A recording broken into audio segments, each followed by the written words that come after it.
firebrands don't retreat, especially when the battle for the soul of our country calls. Big government, big tech, big business, big media, they'd all breathe a sigh of relief if I were no longer in the Congress fighting for you. I am the only Republican in Congress who doesn't take any money from federal lobbyists or political action committees. Their money is no good with me. And that scares them. And you know what? It should.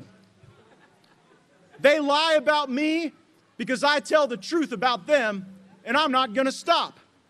So when you see the leaks and the lies and the falsehoods and the smears, when you see the anonymous sources and insiders forecasting my demise, know this: they aren't really coming for me. They're coming for you. I'm just in the way. I take the words of Margaret Thatcher to heart. If you want something said, get a man. If you want something done, hire a woman. Okay, right off the bat, I just want to say that this may be perhaps the world's most ill-timed quote of Margaret Thatcher. Gaetz says, if you want something said, get a man. If you want something done, hire a woman. Gaetz is accused of hiring females for sex. Yeah, this is what happens when your communications director quits. This is Matt Gaetz at the Save America Summit, which I can only assume isn't a summit focused on sex trafficking if they invited the embattled congressman.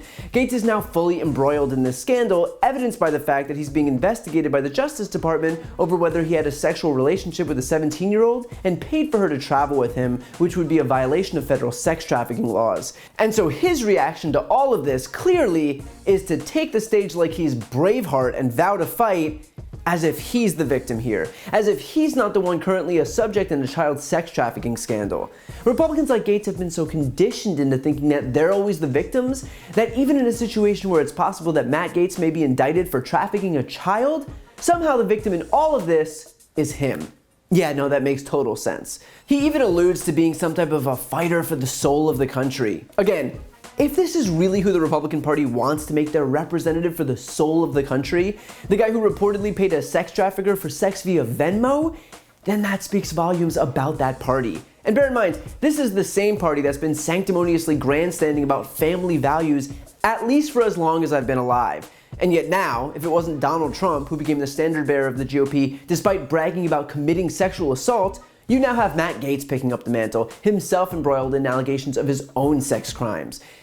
Where were we again? Oh right, family values. Gaetz goes on to defend himself and his character by saying that he's the only Republican in Congress who doesn't take money from federal lobbyists or PACs. But first of all, that doesn't absolve him of the alleged child sex trafficking, which is the issue here. It's like if you got caught running a red light and you told the cop that you always leave a 30% tip for servers. Great, but you still ran the red light. Not taking money from federal lobbyists is all well and good, but I'm pretty sure that doesn't make the trafficking allegations go away. And second, all that really shows is that the Republican Party more broadly is bought and paid for. That Matt Gaetz is the only one on the right who doesn't take money from lobbyists doesn't reflect well upon Gaetz as much as it reflects poorly on the Republican Party. And by the way, even though there are a number of Democrats who've refused PAC money, there are still plenty on the left who are also owned by corporate interests as well, and we should elect politicians who refuse all corporate money. But the initial point still stands. Refusing to take corporate money doesn't absolve you of committing criminal behavior. But Gaetz' most absurd quote of all, which just unto itself is quite the accomplishment, is him claiming that they aren't really coming for me, they're coming for you, I'm just in the way. No, they're coming for Matt Gaetz because he's been accused of having sex with a minor and violating sex trafficking laws. I definitely didn't do that. It's probably safe to say that you all watching didn't do that.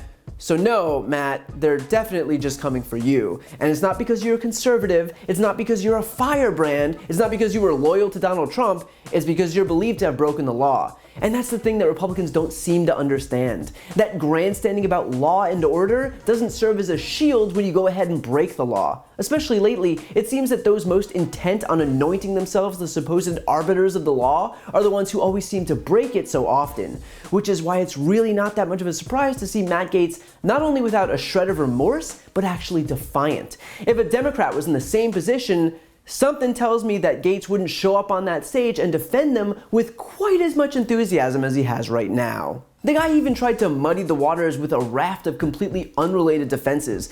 He's mentioned on numerous occasions how he's somehow innocent because he was being extorted for $25 million. The New York Times is running a story that I have traveled with a 17-year-old woman, and that is verifiably false. People can look at my travel records and see that that is not the case. What is happening is an extortion of me and my family involving a former Department of Justice official. On March 16th, my father got a text message demanding a meeting wherein a person demanded $25 million in exchange for making horrible sex trafficking allegations against me go away. Our family was so troubled by that, we went to the local FBI. And the FBI and the Department of Justice were so concerned about this attempted extortion of a member of Congress that they asked my dad to wear a wire, which he did with the former Department of Justice official.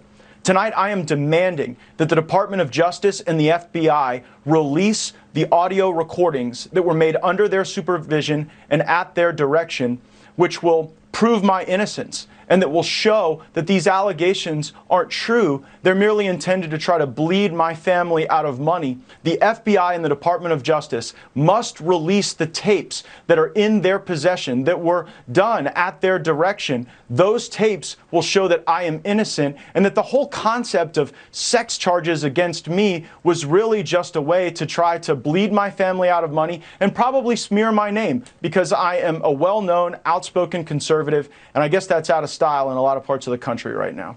Only here's the thing, even if Matt Gaetz was the victim of an extortion attempt, that wouldn't absolve him of the alleged child trafficking. It would just mean that, separately, someone extorted him to help him cover up his crime of trafficking a child. Like, sure, the person who tried to extort Gaetz would be in legal trouble, and rightfully so, but so would Matt Gaetz for trafficking the child. You can be guilty of a crime and also be the victim of a crime, but that doesn't make your crime go away. And again, while we wait the results of these investigations into Gaetz, just in terms of the logic of his argument, there are clearly some pretty glaring holes. So Matt Gaetz will continue to muddy the waters with unrelated defenses and pretend that the real victim here is him, but no one forced him to do what he's accused of doing. He's an adult who made his own choices, and those are choices that he'll have to take responsibility for. Yes, even as a conservative, even as a Republican, even as Donald Trump's best buddy. Because the era of lawlessness is over, and it seems that he'll be learning that the hard way.